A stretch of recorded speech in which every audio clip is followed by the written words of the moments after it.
Massive game this weekend in the Bundesliga. Number 1 versus number 2. Your league leaders, Bayer Leverkusen, hosting the defending champs Bayern Munich Saturday on ESPN. Plus, Leverkusen, of course, have never won the Bundesliga, but they enter the weekend with a 2-point lead on Bayern Munich, going for their 12th straight league title. Our next guest here on Futbol Americas, none other than Claudio Pizarro, an icon, a legend of Peruvian soccer, and a gentleman who played across many leagues during his distinguished career in professional football, but spent a lot of time in Germany. We're going to be talking a lot of Bundesliga today. Claudio, great to have you here on the show. Thanks for the moments. No, of course. Thank you very much. All right, so let's dive in on the Bundesliga, because obviously you spent your time at Bayern Munich, and so I'm sure you have, your allegiances there. But for those of us who are neutrals and kind of watching on the outside, what we like about this year is that somebody's finally truly challenging Bayern Munich. What do you think of the title race that we got going on right now?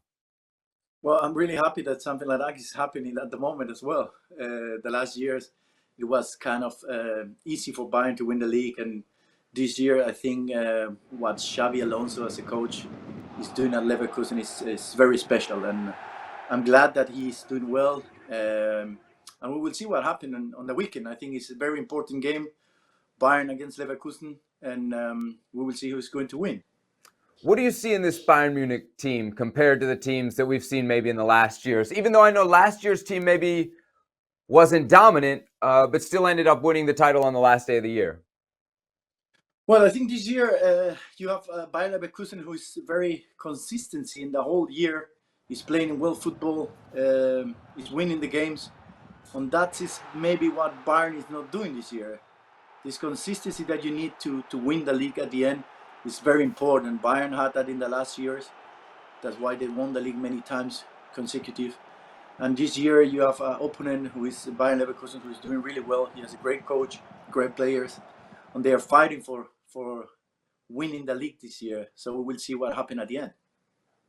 It's funny you say inconsistency. I feel like consistency is a staple of Bayern Munich. It's obviously not for lack of talent. There's incredible players there. So what do you think is missing for Bayern to find that consistency? Well, I think the season is very long. And Bayern is playing many tournaments. It's not that easy to compete in all the tournaments and to be focused the whole year.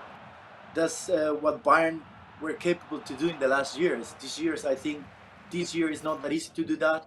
I think they have many new players coming into the team, and they have to adapt to new situation, and that's why maybe this inconsistency is not helping Bayern at the moment. One player that we like to focus on, because he's from our region, of course he played in Major League Soccer, is Alphonso Davies.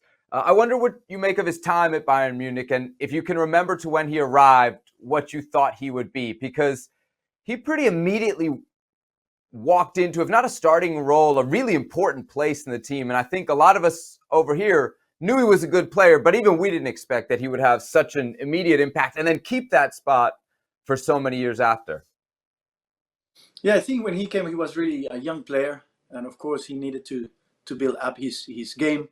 But you knew that he was a really fast player with a lot of talent.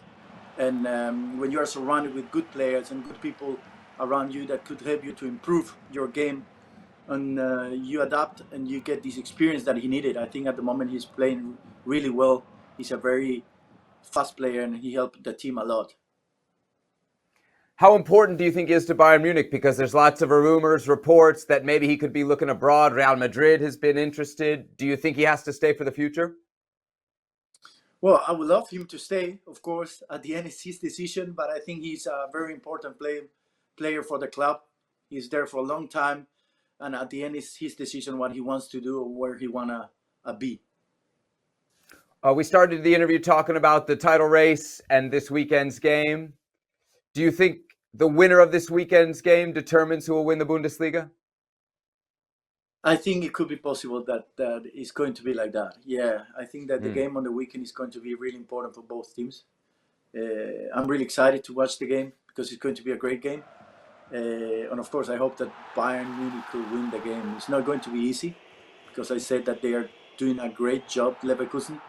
But I think in this moment is where you see Bayern Munich taking the lead and show what they are capable to do. Claudio, I'd be remiss. The show is called Futbol Americas if we didn't ask you about Peru and the national team and your exploits, your amazing career there. Let's start with the current state of the national team. You know, where is Peru? I remember back in the 2018 World Cup, we were lucky enough, Hercules Gomez, the co-host of the show, to be in Russia. And, you know, everybody says Brazil has great fans and da-da-da has great fans. Peru was present. I think all of Peru was in Russia for that World Cup. Where are we now with the Peruvian national team as we get set for the Copa America, which, of course, will be played here later this year? Well, for us, it was very special to go to World Cup after 36 years. And of course, all the fans wanted to be there. All the Peruvian people flew from around the world to see the team playing in Russia. And it was a very special moment for all the Peruvian fans. The situation at the moment is not that good. We just changed coaches. We are building a new team. So it's not a good situation, but we're in the middle of the qualification for the next World Cup. So we have to adapt to the situation very fast. And let's hope that this new coach get ideas he wants very quickly to the players, and the players can understand what he wants from them. And at the end, the Peruvian team is going to play better at these qualification games, because at the moment we are not doing really well. You mentioned the World Cup qualifiers.